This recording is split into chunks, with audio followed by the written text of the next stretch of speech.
Istri Kedua episode 46. Apa itu artinya? Kamu yakin bukan Bi Arum memasukkan nanas? Tebak Viko. Iya, sahutnya. Jika bukan Bi Arum, lalu siapa? Naura atau Vita? Tanya Viko balik.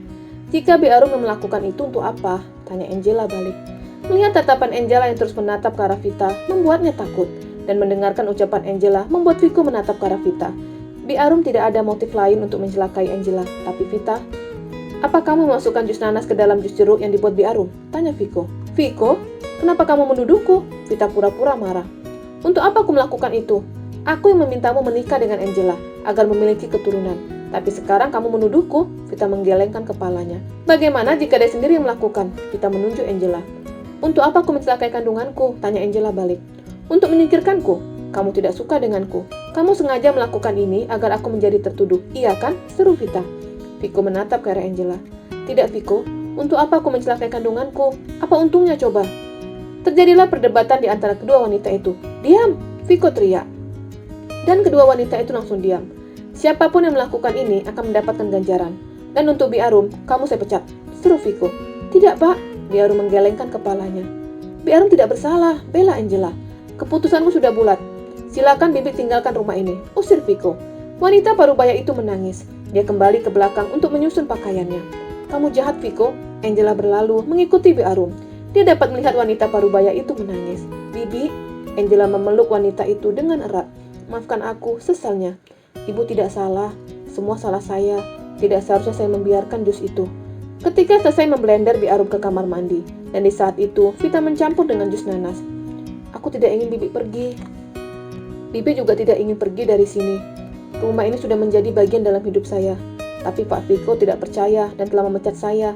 Ujarnya sedih sembari menyusun pakaiannya ke dalam tas. Jika Bibi pergi, aku dengan siapa? Aku takut, Bi. Khawatir Vita kembali mencelakainya. Dia tidak akan tahu makanan apa saja yang akan dimasukkan Vita ke dalam makanannya. Apalagi, dia dalam keadaan mabuk yang lebih sering berbaring daripada mengangkat kepalanya. Ibu hati-hati ya, jaga diri. Jangan makan buatan dari Ibu Vita. Sampaikan salam Bibi untuk Naura. Bi Arum memeluk Angela. Lalu mereka sama-sama keluar dari kamar. Dan di ruang tamu mereka bertemu dengan Viko dan Vita. Wanita parubaya itu berharap Viko menarik kata-katanya. Tapi pria itu terlihat acuh tak acuh. Terima kasih Pak, karena telah mempekerjakan Bibi begitu lama. Ujarnya sedih, lalu melangkahkan kakinya keluar dari rumah itu. Angela melambaikan tangannya dan menangisi kepergian Bi Arum. Wanita itu tidak melakukan apapun. Tapi Vita lempar batu sembunyi tangan. Angela masih berdiri di beranda depan sampai Viko menghampirinya. Pria itu memeluk bahu istrinya. Lalu Angela menepis tangan suaminya. Dia pergi begitu saja kembali ke kamarnya. Angela, panggil Viko. Dan ketika dia sampai depan pintu kamar, Angela langsung membanting pintu. Angela, Viko teriak sembari menggerakkan gagang pintu. Angela, buka pintunya, panggil Viko. Angela kesal dengan suaminya yang memecat Bi Arum. Bukan mencari bukti atau menyelidiki terlebih dahulu, tapi langsung main pecat. Angela, Viko kembali teriak. Sudahlah, mungkin Angela masih kesal, biarkan saja dulu, ujar Vita. Viko menatap ke arah pintu, kemudian menatap ke arah Vita dan berlalu. Suasana makan malam terlihat hening, tidak ada makanan yang terhidang di sana. Bahkan Vita tidak memasak untuk penghuni rumah. Bi Arum mana? Tanya Naura sembari memperhatikan bagian dapur. Dia tidak dapat melihat wanita yang selalu memasak untuk mereka. Bi Arum pulang kampung, saut Viko bohong. Kenapa pulang? Tanya Naura lagi. Bi Arum ingin mengunjungi keluarganya, sahut Viko lagi. Lalu di mana Mama Angela? Tanyanya lagi. Viko diam. Semenjak kepergian Bi Arum, istri keduanya tidak pernah keluar dari kamar. Mama Angela sedang istirahat, timpal Vita. Anak kecil itu menganggukkan kepalanya. Kita makan apa malam ini? Tanya Naura lagi. Viko melirik Vita, dan wanita itu bingung. Dia tidak bisa memasak, yang bisa dilakukannya hanya merebus air, yang lainnya tidak bisa. Papa akan memesan makanan, saut Viko sembari membuka ponsel pintarnya, dan memesan menu makanan untuk makan malam mereka.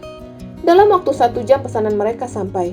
Biasanya mereka makan malam jam 7, tapi malam ini makan malam diundur menjadi jam 8 malam.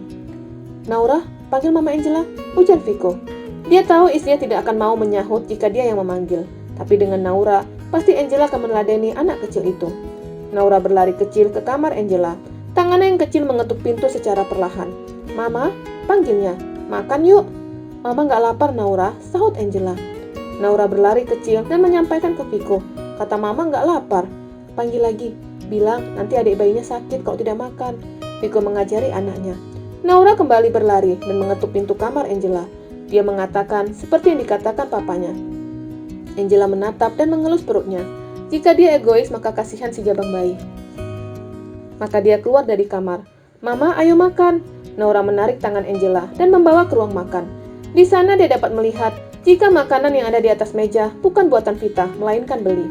Terlihat dari makanan yang masih terbungkus. Dia duduk di tempat biasa, dan itu diperhatikan Viko. Angela tidak menatapnya. Wanita itu hanya fokus menyuapi Naura. "Viko," ujar Vita sembari menyuapi suaminya. Dia sedang menunjukkan ke Angela, tapi sayangnya Angela tidak menatap itu. "Sudah Vita, aku bisa makan sendiri," tolak Viko. Ketika selesai makan, Angela buru-buru ke dapur. Dia mencari kotak susu yang dibelinya. Membuka setiap lemari, tapi kotak susu itu tidak ditemukan. Sebelumnya, Bi Arum telah menuangkan kotak susu ke dalam wadah. Dia melakukan itu agar Vita tidak mencurangi Angela. Dan tatapannya menatap ke arah lemari paling atas. Tangannya meraih wadah yang ada di atas. Tapi karena toples itu berada di ujung, membuatnya tidak bisa meraih wadah itu. Lalu dia melihat sekitarnya, dan dia melihat kursi plastik. Mengambil kursi itu dan meletakkan di bawah lemari dapur. Lalu naik ke atas kursi, dan tangannya meraih wadah. Tapi belum sempat tangannya mengambil wadah, ada yang menjatuhkan kursi plastik itu. "Ah!" Angela teriak. Tapi sebelum kakinya menapak ke lantai, Viko sudah menangkap istrinya. Lalu tatapannya menatap ke arah Vita, yang kebetulan ada di belakang kursi plastik. "Apa yang kamu lakukan?" tanya Viko. "Apa maksudnya?" tanya Vita balik.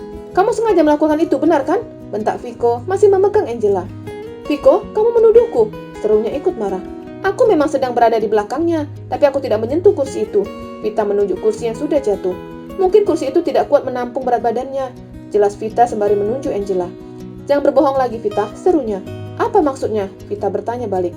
"Aku melihat dengan mata dan kepalaku kalau kamu telah melakukan itu." "Hahaha, Viko, jangan buat guyonan receh. Untuk apa aku mencelakai anak kita?" elaknya. "Ini apa?" Viko menunjukkan test bag. Bi Arum pernah berujar jika wanita itu melihat ada test bag di tas makeup Vita, dan tiba-tiba test bag itu hilang. "Aku menemukan ini di dalam tas makeupmu," ujar Viko. Angela langsung terbelalak. Apa yang dikatakan Bi Arum benar. Jika Vita menyimpan hasil tes urin yang pertama di dalam tas makeup, test bag itu hilang dan ternyata diambil Viko.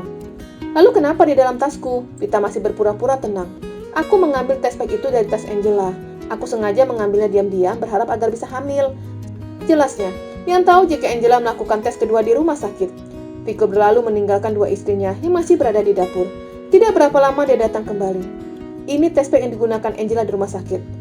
Test bag dari rumah sakit bentuknya tipis, sedangkan yang disembunyikan Vita bentuknya jika diperhatikan seperti termometer. Melihat itu membuat Vita pucat. Tamatlah riwayatnya hari ini.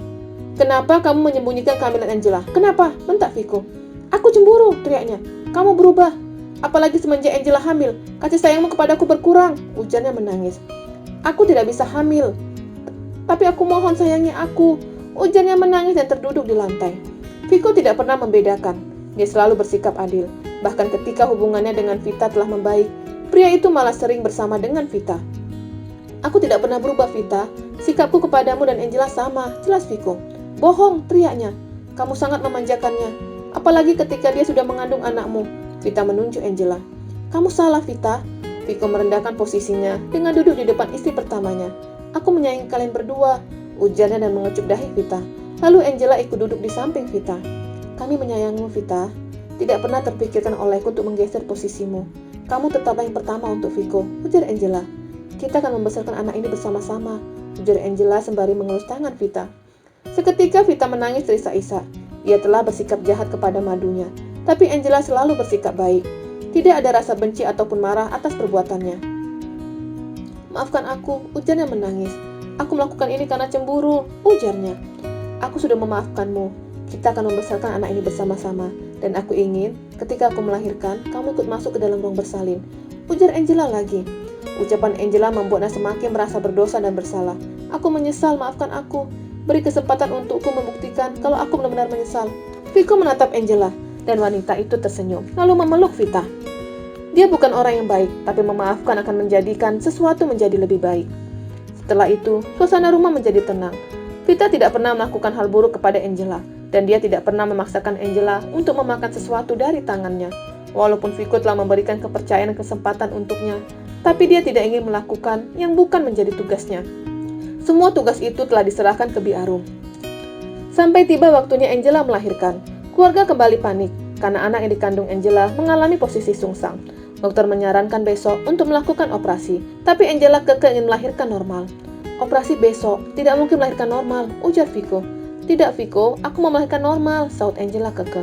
Ini untuk kamu dan anak kamu Angela, timpal Vita. Angela melihat di sebuah aplikasi yang menceritakan melahirkan normal dan operasi.